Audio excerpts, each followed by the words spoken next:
Et salam le monde, les Rey à l'occasion de la Coupe du Monde des clubs, n'hésitez pas à profiter de mon partenaire John Sport, site spécialisé dans la vente de maillots de football. Allez choper vos maillots de cette saison et même de la saison 2025-2026 qui sont déjà dispo. Surtout avec évidemment le code de réduction HPP20 pour avoir 20% de réduction.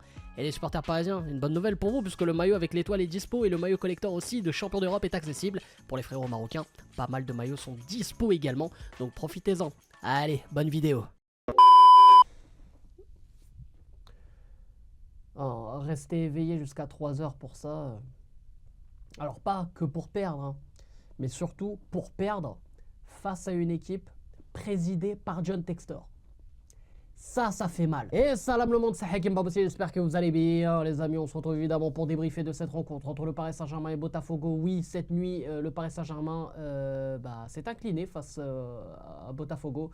Ouais, défaite surprise, évidemment, vu que le Paris Saint-Germain, tout récemment champion d'Europe, qui était très bien rentré dans la compétition aussi. Le Paris Saint-Germain avec cette victoire 4-0, notamment face à l'Atlético de Madrid. On s'est dit, voilà, on a un Paris Saint-Germain qui est toujours en confiance, qui est dans la même lignée, qui a encore de la fraîcheur. Et voilà, parce qu'en plus, c'était un match très compliqué sur le papier, et en plus, avec un temps très compliqué, avec de fortes chaleurs et tout. Et là, on s'est dit contre Botafogo, ça devrait être une formalité, même si aucun match n'est facile. Voilà, on sait qu'il faut au moins voir ce premier but du côté du Paris Saint-Germain pour voir un match un peu plus ouvert et pas un match chiant où tu vois comme un match de handball. Et les gars, c'est ce qu'on a vu totalement. Et en plus de ça, le Paris Saint-Germain a pris un but sur l'une des seules occasions. Bref, on va y revenir évidemment en détail les gars.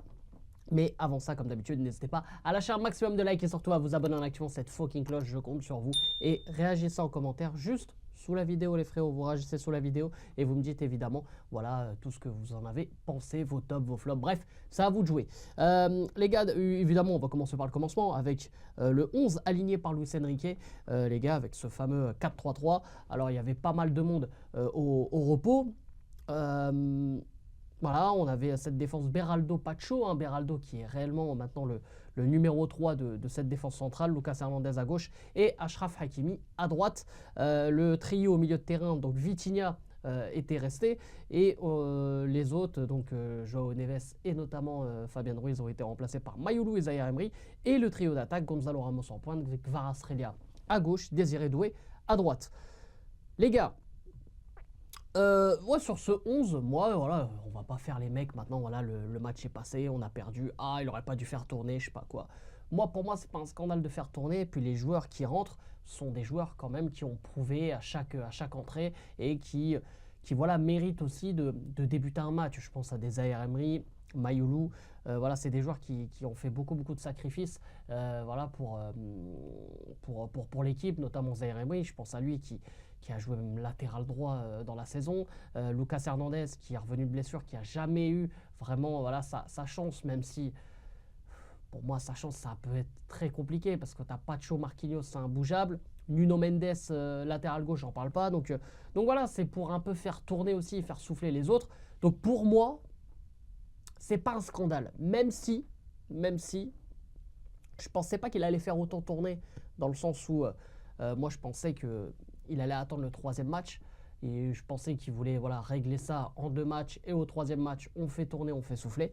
Et au final, non. On l'a eu directement lors de cette deuxième rencontre. Après l'attaque, bon là, il n'a pas fait tourner forcément. Parce que déjà que tu n'as pas Dembélé, Barcola qui revient à peine de blessure. Il est rentré en cours de match. On y reviendra là-dessus.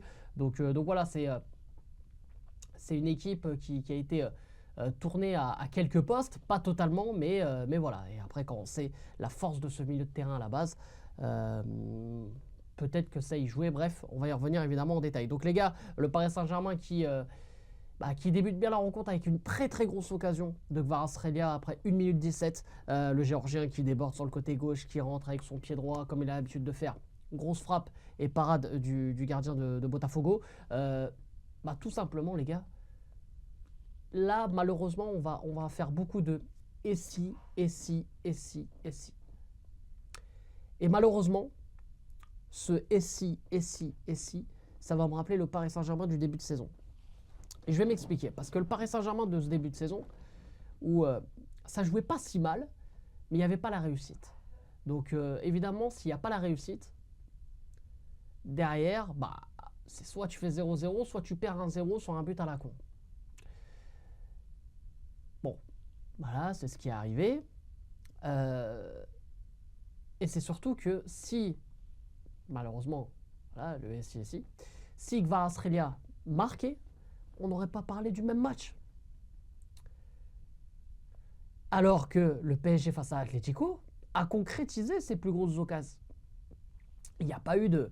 Enfin, il y a eu quelques arrêts d'Oblak, mais il n'y a pas eu un grand match, voilà, je veux dire, de Oblak face à Atlético, parce que le PSG a concrétisé ses occasions. En finale, face à l'Inter, Yann Sommer n'a pas fait grand-chose. À chaque fois que le PSG a perdu ou a fait match nul ou voilà, est en échec, c'est parce qu'il y a eu un grand gardien en face. Ou alors parce qu'il y a eu de très gros ratés, manque de chance, etc., etc. On se rappelle contre Liverpool, où le PSG fait un match exceptionnel, Alisson fait le match de sa vie. Bah là, j'ai pas envie de dire que c'est pareil parce qu'il n'y a pas eu autant de grosses occasions. Mais voilà, ça joue toujours à des petits détails. Et évidemment, on a une forte domination du Paris Saint-Germain dès les premières minutes. La possession de balle, on est sur 75% de possession de balle. C'est du classique. Mais là, où il y a eu la différence dans ce match, on va parler aussi du plan physique parce que j'ai senti beaucoup de joueurs empruntés, notamment Hakimi. Hakimi, je l'ai senti très à la peine physiquement, mais vraiment. Là, enfin, en fait, ce match-là va humaniser un peu cette équipe où tu avais l'impression que c'était des robots et qui pouvaient presser H24, qui pouvaient faire les efforts et tout. Et en fait, quand ils avaient le ballon, eh ben, il manquait quelque chose. Il manquait cette explosivité, cette créativité. Il manquait un peu de ça. Il manquait du jus. Voilà. Pour dire clair, il manquait du jus dans cette équipe. Et je pense que ça a été la cause. Et aussi, on a manqué de simplicité. Je trouve qu'il y a des joueurs, je ne veux pas viser certains joueurs, voilà, il y a des joueurs qui ont manqué un peu de simplicité, qui ont manqué le côté où, voilà, il fallait jouer rapide à ce moment-là, 2-3 touches, bim, c'est réglé. Il a manqué de ça. Quand on voit à la base de l'action, on se prend ce but, donc de Igor Jesus, là, qui part en contre et qui marque et qui profite un peu d'une naïveté de Beraldo dans un premier temps et de la maladresse de Pacho qui veut essayer d'intervenir, le ballon lui passe entre les jambes. Et en plus la frappe après est contrée, bon bref, voilà, vous avez l'action en tête. Mais à la base les gars, le PSG a le ballon au milieu de terrain, Kvaratskhelia récupère le ballon. Vitinha a le ballon juste après, parce qu'il est juste à côté de Kvaratskhelia qui est en duel. Vitinha la donne vite fait en une à Mayoulou. Et Mayoulou, là vous voyez à l'image, Mayoulou, au lieu de la donner directement à Zaïre Emery, il est un peu passif, il est un peu surpris, il se fait chipper le ballon, derrière, une passe et c'est parti, en contre. Donc, Mayoulou il est jeune, je ne vais pas dire « Ah, Mayoulou il a fait de la merde, je sais pas ». Non, il est jeune, il va apprendre, mais ça aurait pu être lui comme un autre. Parce que je vous jure que des actions comme ça, il y en a eu pas mal. Alors justement, et tant mieux, ça n'a pas mené à un but derrière, mais il y a eu pas mal d'actions où justement, même Kvaratskhelia qui était pour moi le Parisien le plus en jambes et le meilleur sur le terrain, il y a eu des moments, il a manqué de simplicité. Il a manqué, j'ai même pas envie de parler d'efficacité, évidemment, tu n'as pas mis de but alors que tu as eu les plus grosses occasions du match, oui, tu as manqué d'efficacité. Mais il a manqué cette simplicité, ce côté voilà combinaison, ce côté où voilà, jouer à la baballe avec tes potes, tu vois ce que je veux dire? Et bah, c'est ce Paris Saint-Germain là, tu vois, qui nous fait kiffer. Et là, il a manqué de ça hier, et enfin cette nuit. Et du coup, tu te dis, bah voilà, ce Kvara, ce Mayoulou, bon, Vitinha a fait le jeu comme il pouvait, mais tu sentais qu'il manquait un peu de solution lors de quelques moments. Désiré Doué, pareil, je l'ai trouvé... alors oui, on sait, il a toujours ce jeu, il part dans le 1 contre 1, tout ça, quand ça marche, c'est exceptionnel, mais quand ça marche pas, bah là, c'est pas efficace. Et des fois, bon, il fait une roulette qui fonctionne, après il fait un autre truc qui fonctionne pas du tout et qui le rend plus ridicule qu'autre chose. Enfin voilà. Après, Doué, on le prend avec ça aussi. Hein. On le prend avec ça aussi. Hein. C'est ça qui fait Désiré Doué, tu vois. Mais pareil, il a manqué, tu vois, ce côté où à un moment donné, il fallait réduire de 2-3 touches, tu vois. Et ça a été ça un peu tout le match. J'ai envie d'évoquer aussi, les gars, un joueur. Encore une fois, c'est un mec qui mouille le maillot. C'est un mec... voilà, j'ai pas grand-chose à lui reprocher. Mais par exemple, Gonzalo Ramos, les gars. On a une grosse occasion en deuxième mi-temps, coup franc de Vitinha, dès le début de la deuxième. Là, pareil, le gardien qui est chanceux parce que le ballon lui vient dessus. Mais si vous regardez l'image, c'est sur ce genre d'action qu'on attend Gonzalo Ramos. Sur ce genre d'action, il met même pas la tête. Alors ouais, avec la capture, je sais pas si vous voyez bien, mais il met même pas la tête. Il bégaye pour faire la tête et je sais même pas s'il la tape vraiment parce qu'il y a un autre défenseur à côté de lui. Et je crois que même sur le ralenti, si je me rappelle bien, c'est le défenseur qui l'a touché un peu au dernier moment et ça va sur le gardien.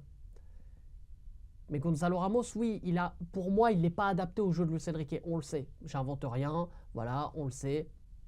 Il peut pas. Même si c'est un mec qui mouille le maillot, qui court, qui défend, il n'y a pas de souci. Mais on l'attend devant le but. Même si je ne te vois pas du match, mais il y a une action où il y a un centre. C'est au point de pénalty, dans les 6 mètres. Tu dois être là. Et lui, il ne fait pas ça. Pourquoi? Parce que peut-être que pareil, il a emprunté physiquement parce qu'il doit faire beaucoup d'efforts avant, je ne sais pas. Mais Luis Enrique, en fait, son jeu, il ne peut pas jouer avec un numéro 9. Un vrai numéro 9 de métier, il ne peut pas jouer avec. C'est impossible.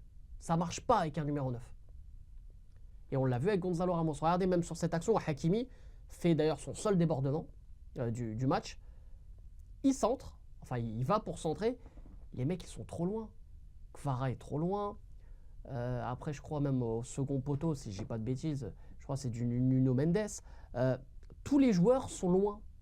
Alors à ce moment-là, si je dis pas de bêtises aussi, je crois que Gonzalo Ramos est sorti. Mais du coup, j'ai envie d'évoquer un joueur. Parce qu'il y en a beaucoup qui ont dit « Ah, mais le PSG se débrouille très bien sans Dembélé. Ah, le PSG n'a pas forcément besoin de Dembélé. » Et bien là, les gars, vous voyez, dans ce type de match, un Dembélé, après, encore une fois, j'ai prévenu avant. Avec les SI. Avec les SI, on refait le monde. Je suis complètement d'accord. Mais c'est juste pour vous dire que Dembélé a une grande importance quand même dans cette équipe. Parce que j'en ai vu des gens dire bah, Dembélé, voilà, soi-disant ballon d'or, et puis le PSG n'a pas besoin de lui. Non, non, non, les gars. Dembélé a un élément très important. C'est un élément très important dans cette équipe. Et dans le système de Luis Enrique, c'est la base Dembélé. Ce soit du premier pressing à la finition. Le mec, il doit être tout le temps là. Et là, il a manqué.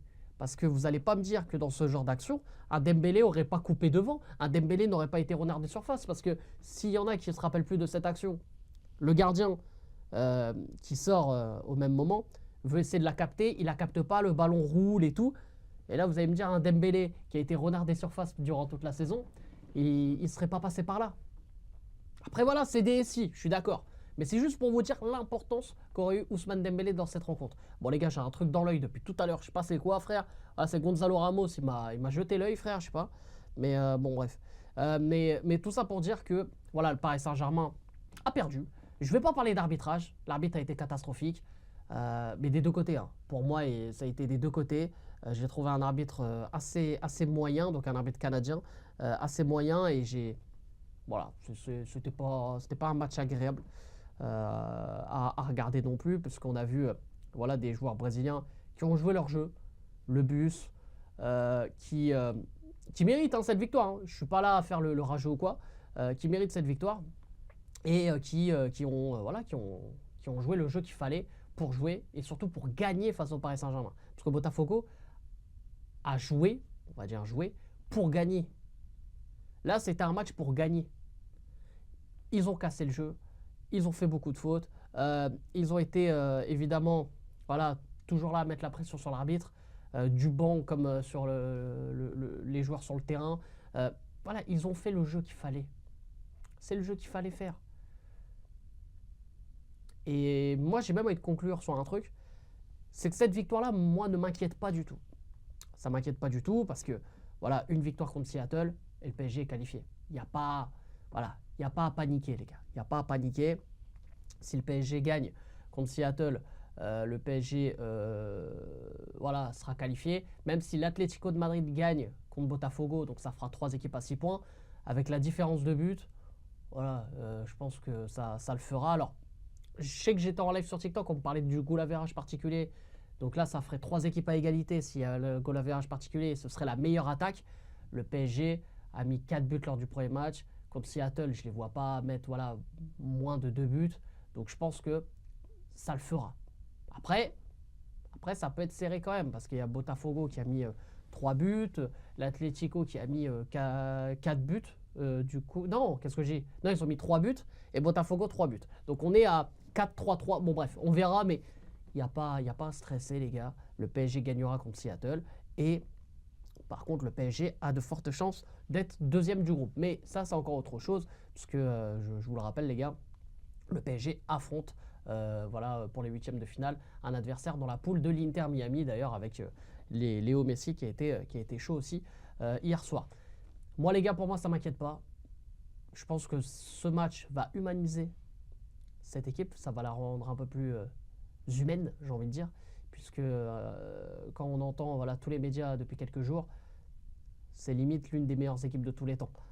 Il faut se calmer les gars, c'est une belle équipe. C'est une équipe qui nous fait kiffer, il n'y a pas de souci.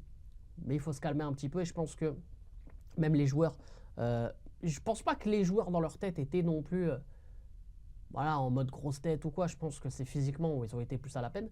Mais voilà, ça va les peut-être faire redescendre certains, peut-être. Peut-être qu'inconsciemment, ça joue. Et Luis Enrique voilà, va continuer à bosser sur ce qui n'allait pas, notamment dans ce match, pour voir de meilleures choses contre Seattle.